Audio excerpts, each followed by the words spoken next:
A'udzubillahi minasyaitonirrajim. Bismillahirrahmanirrahim. Assalamualaikum warahmatullahi wabarakatuh. Sahabat beriman dimanapun Anda berada, pada video kali ini kita akan berbagi tentang 3 tanda orang yang akan dinaikkan derajatnya oleh Allah Subhanahu wa Ta'ala. Tapi mungkin kita sering tidak menyadarinya. Banyak orang yang berharap mendapatkan derajat yang tinggi di sisi Allah Subhanahu wa Ta'ala. Namun, tidak semua orang menyadari bahwa Allah Subhanahu wa Ta'ala memiliki cara tersendiri untuk menguji dan meninggikan derajat hambanya.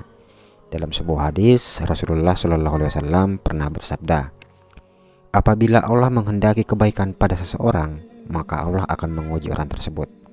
Hadis ini diriwayatkan oleh Imam Al-Bukhari. Nah, dari hadis ini kita bisa memahami bahwa ujian dan cobaan adalah tanda dari kasih sayang Allah Subhanahu wa Ta'ala kepada kita.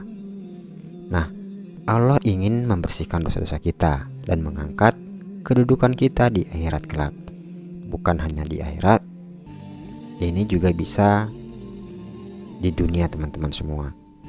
Namun, apa saja ujian yang sering diberikan oleh Allah Subhanahu wa Ta'ala kepada hambanya? Berikut ini ada 3 tanda orang yang akan dinaikkan derajatnya oleh Allah Subhanahu wa Ta'ala, tapi mungkin kita tidak menyadarinya. Dan kita mulai dari yang pertama, sahabat semua. Untuk yang pertama, itu kita selalu dihadapkan dengan berbagai masalah. Nah, salah satu tanda orang yang akan dinaikkan derajatnya adalah dihadapkan dengan berbagai masalah. Masalah bisa datang dari segala aspek kehidupan atau dari segala arah, seperti keluarga, pekerjaan, kesehatan, ekonomi. Begitu juga dengan hal lainnya. Nah, masalah ini sebenarnya adalah peluang bagi kita untuk bersabar dan bertawakal kepada Allah Subhanahu wa Ta'ala. Dengan bersabar dan bertawakal, kita akan mendapatkan pahala yang besar dan derajat yang tinggi di sisi Allah Subhanahu wa Ta'ala. Nah, Allah juga berfirman dalam Quran surah Al-Baqarah ayat 155, "Dan kami pasti akan menguji kamu dengan sedikit pun ketakutan, kelaparan, kekurangan harta, jiwa, dan buah-buahan. Dan berikanlah berita gembira kepada orang-orang yang sabar." Ini terdapat dalam Al-Quran surah Al-Baqarah ayat 155.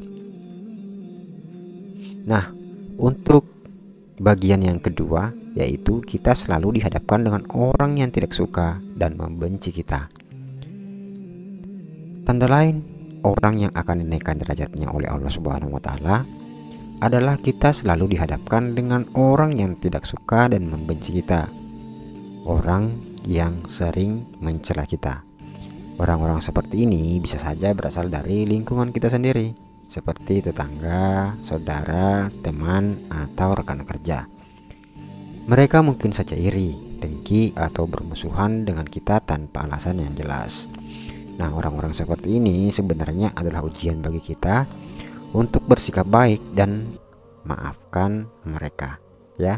Jadi memaafkan antar sesama itu adalah perbuatan yang sangat terpuji bagi Allah Subhanahu wa Ta'ala, karena Allah sendiri merupakan Maha Pemaaf. Nah, dengan bersikap baik dan memaafkan mereka, kita akan mendapatkan kecintaan dan keridhaan Allah Subhanahu wa Ta'ala. Nah, Rasulullah Nabi besar Muhammad Shallallahu Alaihi Wasallam pernah bersabda, "Tidaklah seorang muslim berbuat baik kepada orang yang berbuat jahat kepadanya, melainkan Allah akan meninggikan derajatnya." Hadis ini diriwayatkan oleh Imam Ahmad. Nah, untuk yang ketiga, yaitu mengalami kesedihan yang tiada henti. Tanda selanjutnya adalah orang yang akan dinaikkan derajatnya adalah mengalami kesedihan yang tiada henti. Kesedihan bisa disebabkan oleh banyak hal, seperti kehilangan orang yang dicintai, gagal dalam mencapai cita-cita, atau merasa tidak beruntung dalam hidup. Nah, kesedihan ini sebenarnya adalah ujian bagi kita untuk bersyukur dan berdoa kepada Allah Subhanahu wa Ta'ala. Dengan bersyukur dan berdoa kepada Allah Subhanahu wa Ta'ala, kita akan mendapatkan ketenangan dan kebahagiaan hati. Allah Subhanahu wa Ta'ala berfirman dalam Quran surah Ar-Ra'd ayat 28, sesungguhnya hanya dengan mengingat Allah hati menjadi tenang. Jadi untuk sahabat semua dimanapun Anda berada yang mungkin mengalami kesempitan hidup ya, dilanda berbagai cobaan, masalah, jangan pernah berputus asa, karena sesuatu yang buruk bagi kita itu saja mungkin baik bagi Allah. Begitupun dengan sebaliknya, sesuatu yang sangat baik menurut kita itu mungkin buruk menurut Allah Subhanahu wa taala. Jadi kunci dalam menjalani hidup adalah cukup melakukan hal-hal yang bermanfaat terhadap kita dan untuk Allah Subhanahu wa taala. Jalani hidup dengan sabar dan tawakal. Tugas kita hanya berusaha dan berdoa. Oke sahabatku yang beriman dimanapun Anda berada, demikian video singkat dari channel Amalan dan Zikir. Semoga bermanfaat. Wassalamualaikum warahmatullahi wabarakatuh.